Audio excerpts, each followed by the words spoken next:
Hi. Um, it's wonderful to be here. I'm always honored to be invited to these things. Can you hear me? Am I vocalizing? Am I? All right. I'm going to talk about rock and roll for a little bit. And I like I like that reaction. Um, of course, the name of my presentation is Dez Dickerson and Prince's Purple Rock. I wanted to talk about Dez Dickerson. So I needed a way to kind of frame it and tie it a little closer to 1999, what we're talking about. But Prince's Purple Rock, which is really Prince's rock aesthetic, is part of his story, Prince, part of Dez's story as well, and part of our story that I'll get to. And rock is, it's an adjective, rock music, rock thought, rock attitude. So the rock aesthetic is something that is funky. Miles Marshall Lewis's outfit, that's a funky outfit. The whole jacket and foot, that had nothing to do with music. That has to do with attitude. That has to do with appearance. That has to do with what is it? Swag, flavor. So that's what this is. This is Prince's Purple Rock, but purple aesthetic, rock aesthetic. A little nervous, been working on this for a little while. But to start it off, though, I wanted to make a dedication to a very good friend of mine who lost a very quick and aggressive battle with COVID. And his name was Linnell Muhammad. We went to college together. That's this picture here. He's holding my youngest daughter, Sabria, who's much bigger now. And he and I used to raid record stores. We would specifically go find record stores to raid, or we would come upon these record stores to raid. And he left a voicemail for me a few years ago where he recounted a story that I had kind of forgotten. So he conflated a little bit, but I just wanted you to hear his words, and then we kick this off. Of course, got to turn the volume up to do that, otherwise. Stop.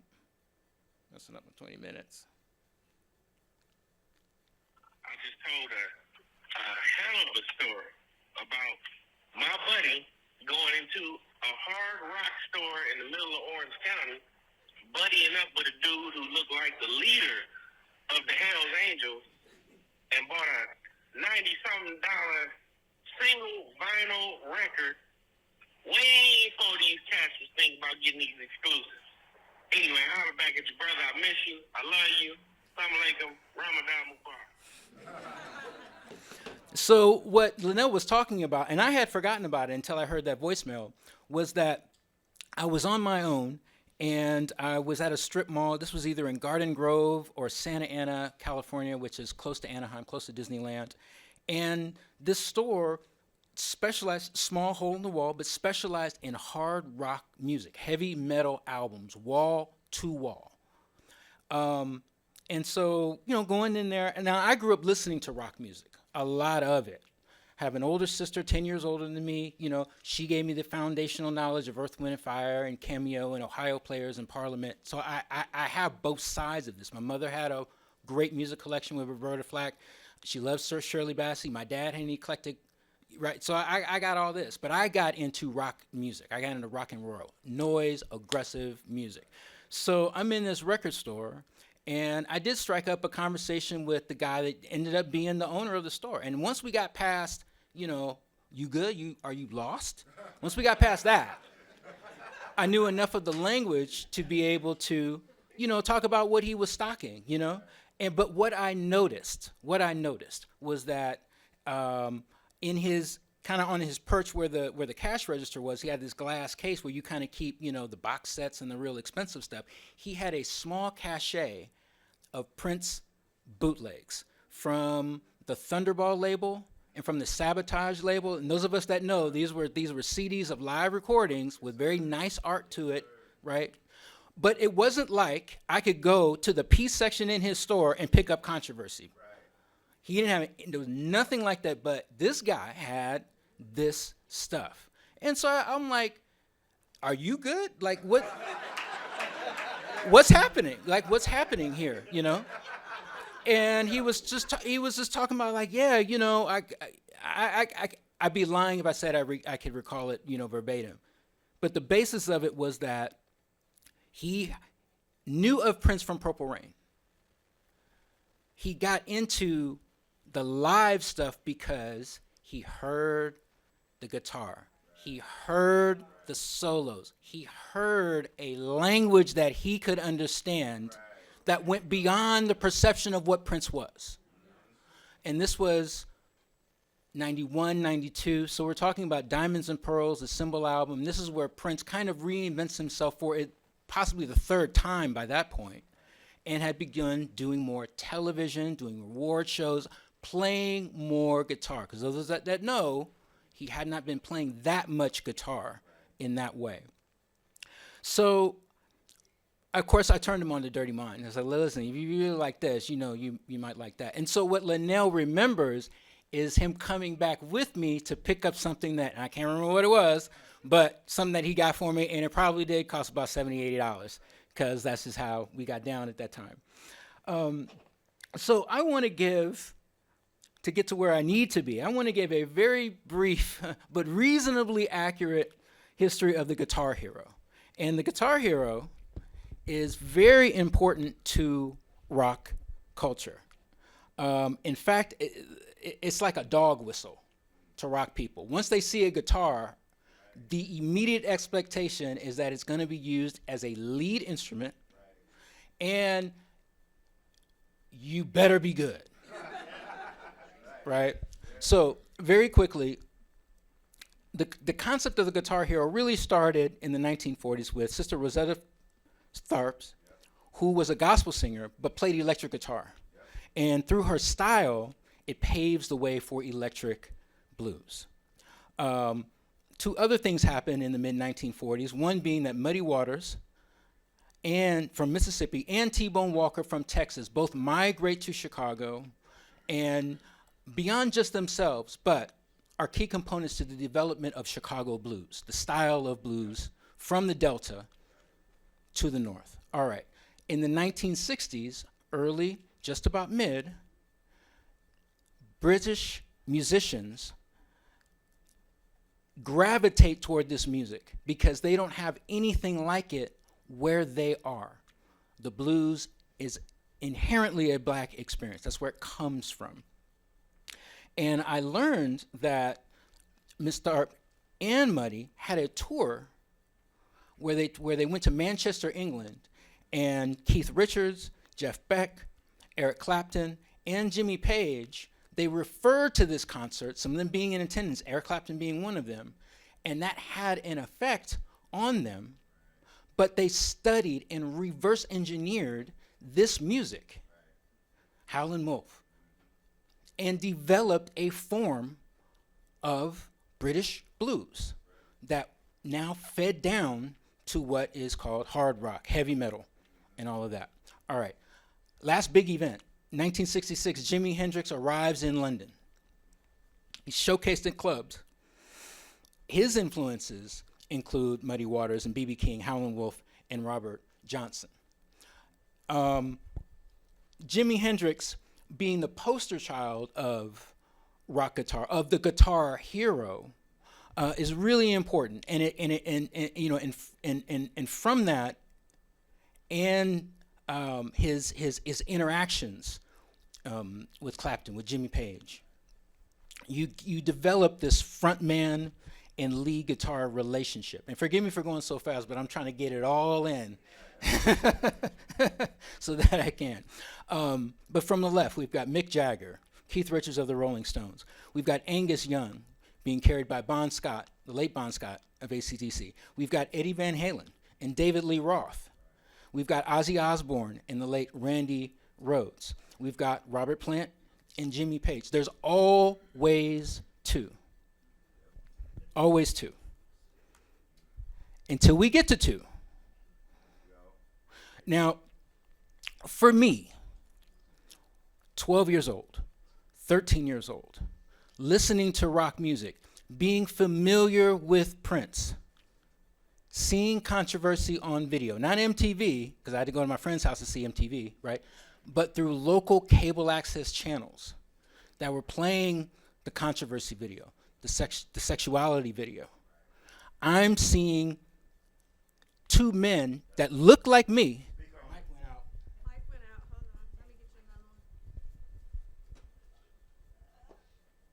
The mic went out. I think maybe it was that side. Try that one. 1, 2. Two men Check. that look like me doing the things that I liked. Because in junior high school in Oakland, I was getting teased for my Iron Maiden albums. Straight up. Didn't matter what, no way around it. No, it's new wave. Nah, nigga, that's we know what that is.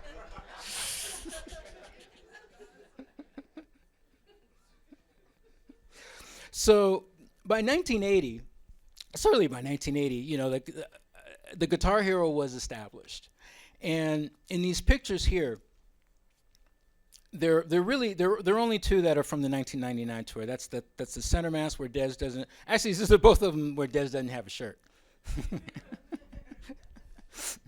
But there's this progression of Prince and Dez both playing guitar, both of them sharing lead parts, and sometimes Prince taking the guitar off altogether, and then he assumes the frontman role. Dez himself, in Andrea Swenson's podcast, leading up to the release of the deluxe version of 1999, interviewed Dez. This is his quote here, where Dez has said, "Hey, he told me, I remember the conversation, but he told me that he was going to start playing guitar less and less and focus on being the front man.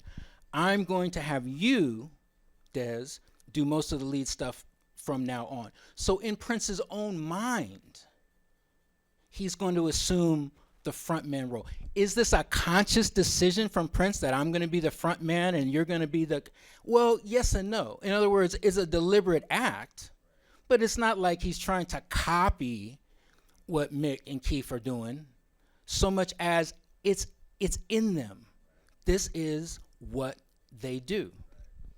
Dez Dickerson, as well as Andre Simone, who had left the group in 1981, were frontmen of their own bands. They already had leadership roles. And when you've got three alphas on the front line in your band, you got to manage that musically. And I mean, listen, these are 23, 24-year-olds. I know what I was doing when I was 24, right? So there's a lot of responsibility and some with the incredible things that they were doing as young people, all six of them. A nod to your 3 albums. I had added this in because kind of going back to the idea of being deliberate, and it just kind of happened that way because that's what's in me. These are the controversy one wasn't included as an inner sleeve photo for the controversy album, but we've got 1980, 81, and 82. We have the Dirty Mind era, where there are no instruments, but we're identifying who these individuals are because now this is the first presentation of a band. In 81, the controversy promo, no names, no instruments, and we're kind of moving from the punk / mod era, and we're evolving a little bit to try to get some own individual identity. But then when we moved 1982 to the inner sleeve of 1999, now we've got instruments. Bobby could have sat behind the drums, but he probably wouldn't have gotten the picture. But clearly, we've got 2 guitarists and we've got a bass player. So he's kind of building the language to identify himself and his band members for the roles in which they play. Side note, I put these little things in to kind of remind me of some things, and I'll be really quick about this. But something about, well, like Jimi Hendrix, it was the club experience that got him noticed and put him on, so to speak. And have you ever wondered why Hendrix was crafted as a rock musician as opposed to a blues musician? It was because, and this is me logically kind of thinking through this, but he was playing in a club in New York with King Curtis's band, and Keith Richards' then girlfriend saw him, was enamored, was totally impressed by his playing, talked to him after the set, told Keith about Jimmy. Keith told his friend Chaz Chandler from a band called The Animals. Chaz saw him, loved him, brought him to England. But they would not have seen Jimmy on the Chitlin circuit. Jimmy had to go to New York where he could be visible. This visibility in the club is the foundation of why rock critics, who in 1980 were gatekeepers, saw Prince. To be clear, Dirty Mind was his third album. The only way that these people would have known anything about Prince was from a number whatever it was song on the black chart, I Want to Be Your Lover. And he was on American Bandstand. The guy that was on American Bandstand, the 6 people, these are the same 6 people. But I mean, this like Funkadelic in Parliament. They're like, it's the same people, but what I'm hearing on the record is not what I'm seeing live. And some of that sound was developed on Rick James's Fire It Up tour. And if you go on YouTube, search those concerts. There's one, I forget what city it's in. It might be in Atlanta. It's a version of I Want to Be Your Lover, and Dez Dickerson blows the roof off, just completely lights up the arena with his guitar solo on that. And a word about the Rebels. A lot's been talked about this, but there was a recording session with all 6 members of the band after Prince's second album, before the Fire It Up tour, where that was a vehicle for Dez and Andre, specifically the front man who had agendas, who really wanted to be front man, and told Prince up front, well, listen, I really just want to do my own thing, but I'm going to roll with this because this is good, to give them an outlet to play their music as well as have Prince's music, and something that may have been able to exist outside the context of Prince's band, but it never went anywhere. But I just couldn't talk about this legitimately and act like I didn't know what the Rebels were about. All right. Okay. When all the critics love you, but they ignore controversy. That's what happened. These are magazine covers that span between 81 and 83. Of note, on the far right, the Musician magazine cover does use a controversy photo, and I believe it was shot by Len Goldsmith. But it was a magazine that came out in 1983, after the release of 1999, during or after the Triple Threat tour. My prop. On the far left toward the bottom, the Aquarian is a newsletter from around this region, New York, Connecticut, and it's 1983, but it's a Dirty Mind photo. So controversy, even though controversy between Annie Christian and Jack You Off, maybe another one, I mean, there are some fiery guitar solos on there, but for some reason, the critics can't negotiate that album in between the grit and honesty of Dirty Mind. Dirty Mind is my favorite album, by the way. But the grit and honesty of Dirty Mind and what came with 1999, specifically Little Red Corvette. The capstone of that was the Rolling Stone issue from April of 1983. Much larger format than what it is now in terms of size. Imagine getting this in your mailbox at 13 years old. The article, bless her heart, really isn't that substantive. Doesn't really know can't really figure out Prince, but the Avedon photos are just absolutely impeccable. And Rolling Stone, even though that was kind of the pinnacle, to be on the cover of Rolling Stone was sort of to be on the pinnacle of music magazines. Rolling Stone itself really isn't like a music magazine. It's really a society magazine. There have been politicians and movie stars as well as musicians on the cover of that.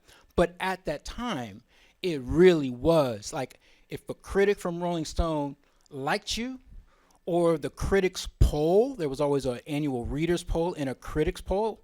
What the critics poll talked about was really what was coming next. Yeah, y'all might like this, but we like this a little bit better. Okay, where are we going? Okay, so the earliest reference, which really should say the earliest reference that Arthur found, but I believe that it's the earliest, was published in the Village Voice in December of 1980. The author, Pablo Guzman. It was published a week after his Ritz debut in New York. And he wrote it as a litmus test to push progressive rock radio to expand their playlist. Guzman was an advocate of getting black rock on radio stations because, again, Hendrix, he's the poster child, right? And it's kind of like what I like to call the Denzel effect. It's like there can only be one. So like here's Jimi Hendrix, and then like, some 40 years later, after the Rock and Roll Hall of Fame Awards, now it's kind of Prince. It's like, what happened all in between here? Well, Eddie Hazel happened with Funkadelic in Parliament. Dr. No from Bad Brains happened within this span. In later years, Vernon Reid in Living Color, Follow for Now, a band called the Memorials out in Oakland that had 2 albums in the last decade. There has never been a time where black musicians, black bands have not participated in the evolution of this music. And if you can get above the walled gardens of genres, you'll see that it's really all just one kind of music. It just varies on how aggressive that you play it. Now, is that to say that New Edition exists in the same space as Living Color? Well, no, but neither does jazz, right? But there's still an aggressive style to it. There's still a ballad side to it. Even in rock and roll, there's the speed mellow variant, and then there's the power ballad. Right. Same shit. Oh shit. Okay, I gotta go. Ooh, sorry. All right. Okay, I'll be quick. Quote from the Voice article: radio listeners thought he was a new Michael Jackson until they saw him and found out that he's stone rock and roll. That goes back to that duality of things. Okay, very quickly, the Dez effect, which is like the whole point of me getting up here. Dez was a frontman. He'd been playing professionally at 14. He led 3 groups. Prior to joining Prince, he released 1 single, so he had studio experience, he had marketing experience, he had touring experience behind what his release was, as well as playing covers. He was playing his own original material. He was a rock and roll guy through and through. He loved the Cars. He loved Generation X, which is how the world was introduced to the singer Billy Idol. He was really into what quote-unquote new wave was being called. He was into the Stray Cats. Is that to say that because Dez liked the Stray Cats, Prince did Ronnie Talk to Russia and Horny Toad and Delirious? Well, no, but yeah, because when you're in a band, you feed off of one another and you hear what other people are hearing. Also, Red Corvette is one of the great solos, number 64. Okay, blah, blah, blah, blah, blah. Early bands showing you the migration of where Dez came from and where he went. He was inspired to play guitar because he loved Grand Funk Railroad. We know he participated in Prince music. He wrote the lyrics to Cool. He wrote the lyrics to Wild and Loose. He wrote the song After High School that Prince reworked from his original version of it. He wrote He's So Dull for the Vanity 6 album. He played guitar on that song. That's Dez playing guitar. He played drums on 3 times 2 equals 6. And we know famously he did the solo for Little Red Corvette. Did background vocal and harmony vocal. He is on 1999. He is the second monster voice toward the end of the song on 1999. And there's a great song on the super deluxe version of 1999 called If It'll Make You Happy, where Dez is also playing lead and harmonizing. What I really miss is I miss Prince with a male harmonized vocal. We haven't heard that after. It's just a nice tool in his toolbox. I added a photo that I really like of Dez and Big Chick, who's really part of this whole 1999 lore as well. If I remember correctly, he was the one that first befriended Chick because Prince was scared to hell of how big this man was. Oh, side note, and I'll be really, really quick about this. So a couple fun facts about Beat It. So now Beat It and Little Red Corvette were actually recorded in early 1982, in February. They were released in, May 82. They were released in February of 83. So there was like this parallel of these two successful crossover songs featuring lead guitar in two camps that did not, one song is not in response to another. It just sort of happened that way. I do want to speak to how, and I may get crucified by the Michael Jackson stance, but to be clear, when we talk about the competition between, this one went out too.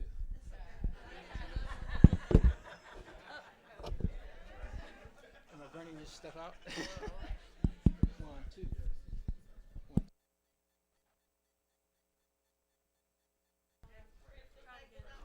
1, 2. Okay.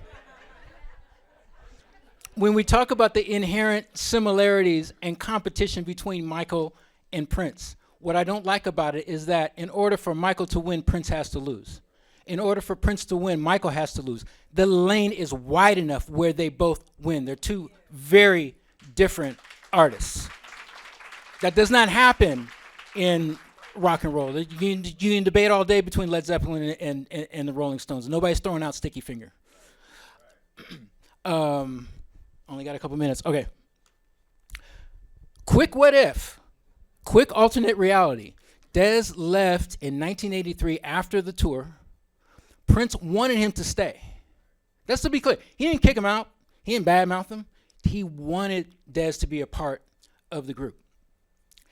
Dez chose not to do that. He chose not to sign a 3-year contract and left. We know he did Modern Era. We know that he was in the movie, which is also a sign that he loved Dez. But what if he stayed? What if he stayed on? Would he have a guitar solo on Purple Rain? I think he'd have been all over Let's Go Crazy. I don't think he'd seen nothing about When Doves Cry. I think that end to end that would completely been a Prince song. Purple Rain is kind of, I don't know. It's a long song. He might have been able to get in there. How would Dez's character in Purple Rain affect the outcome of the film? The confrontation between Prince and Wendy and Lisa as a unit would be very different than Man to Man. It's going to be different. Does Prince use his music on Purple Rain or Around the World in a Day? He's been a lyricist. He's gotten guitar time. Would he get song time and song credit? Does Parade happen at all? I don't see Dez in a mid-drift top. And I do know that Dez, during the tour, would skip out on a lot of sound checks because he thought the show was over-rehearsed. And we know, those of us that do know in real time, Prince's shows got more and more and more theatrical. Think about that. Oh, and we have it. I'm Arthur. Thank you. I do a show called The Music Snobs.